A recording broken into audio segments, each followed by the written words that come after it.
When we think about early America, it's so easy to picture this one single religious culture. But the reality? Oh, it was way more complex and honestly, a lot more interesting. Today, we're going to dig into what faith and community were really like back in the colonies, way before the United States was even a thing. Okay, let's get into it. So let's just start with that big question right there. If you were living back in, say, 1720, what would your spiritual life have looked like? And was your experience in Massachusetts anything like what someone was living down in Pennsylvania or Virginia? The short answer, not even close. And this is the main idea to hold on to. Colonial America wasn't some monolith. It was a true mosaic, a patchwork of different beliefs and different practices, all trying to exist together. Sometimes it was peaceful, sometimes not so much.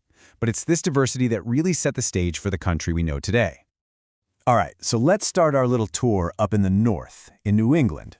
Now, this area was pretty much run by one really powerful group, the Puritans. Their whole vision of building a city on a hill created this society that was just incredibly ordered, super disciplined, and everything revolved around their faith. Life as a Puritan was, well, it was intense. We're talking about a world where the big event of your week was a super long, dense sermon, where your neighbors were basically responsible for making sure you were behaving, and where anything that felt like a fancy ceremony was a huge red flag.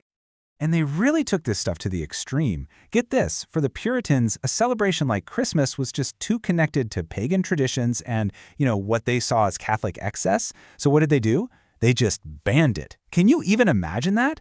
It just goes to show you how religion shaped every single part of life, right down to the calendar.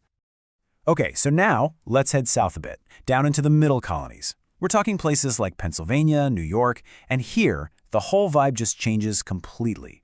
This wasn't a land of strict religious rules. It was more like a bustling, open marketplace for all kinds of ideas and faiths. And the diversity here was just incredible. I mean, you had Quakers who founded Pennsylvania on the whole principle of tolerance, and right alongside them, you had Anglicans, Lutherans, and even these small but really important Jewish and Catholic communities who were practicing their faith with a freedom they just couldn't find back in Europe. This was the real deal.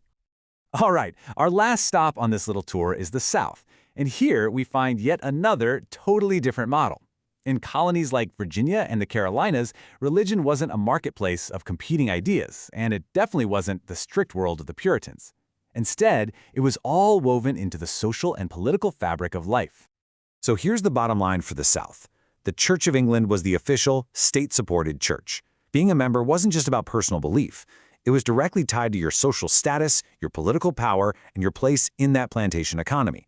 Church and society were basically one and the same. Okay, so let's recap.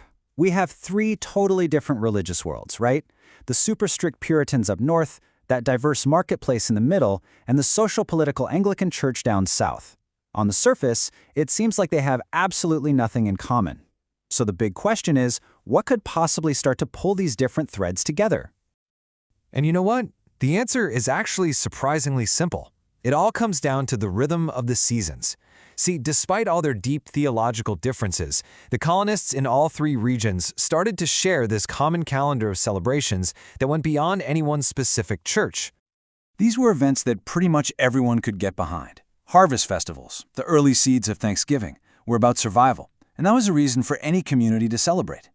Things like winter feasts and May Day were just a welcome break from the daily grind. They slowly became this shared cultural language. And what's really amazing is how powerful these shared traditions became.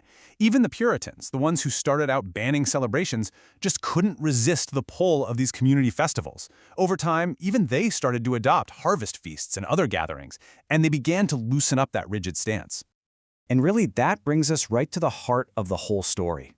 Early America was shaped by this incredible tension. On one hand, this deep and growing diversity of religious beliefs, and on the other, this slow but steady move towards unity through shared cultural experiences, like celebrating the seasons.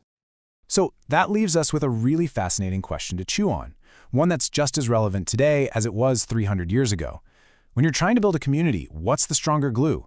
Is it everybody believing the exact same thing, or is it everyone experiencing the same things together? Something to think about.